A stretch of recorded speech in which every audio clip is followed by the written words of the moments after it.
এই হুজুর, আপনি কোথায় যান? এই মসজিদে ইন্টারভিউ দিতে আসছি, আজকে জুম্মা পড়াই। হুজুর, আপনাকে একটি বুদ্ধি দিই। আপনি অন্য কোনো একটি মসজিদে গিয়ে ইন্টারভিউ দিন। এই মসজিদে ইমাম টিকে না।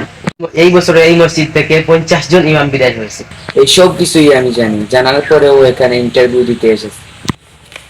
সম্মানিত মুসল্লি ভাইয়েরা, আমরা যা কিছু করবো আল্লাহর জন্য করবো, কোনো মানুষের জন্য করবো না। বলেন ঠিক কিনা? কারোর সাথে বন্ধুত্ব করবো আল্লাহর জন্য, আর কারোর সাথে শত্রুতা করবো আল্লাহর জন্য। এই বলুন সাহেব, আপনি কোন ক্লাস পর্যন্ত পড়ছেন?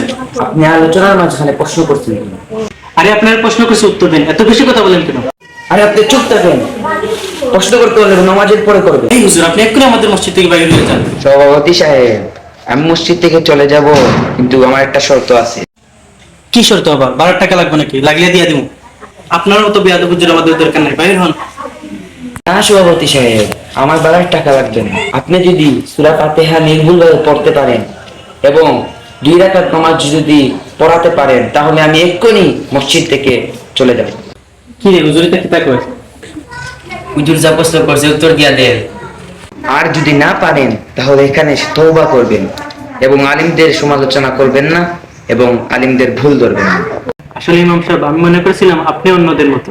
আরে এসব বাদ দেন, আজ থেকে আপনি আমাদের মসজিদের ইমাম। হুজুর, আপনি শুনবেন নাকি?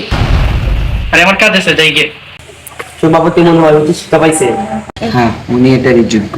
কাউকে হাত দিয়ে প্রতিবাদ না করতে পারলে মুখ দিয়ে প্রতিবাদ করতে হবে।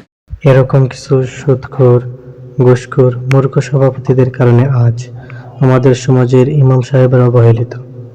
আল্লাহ তাআলা আমাদেরকে সঠিক বুঝ দান করুক। আমিন।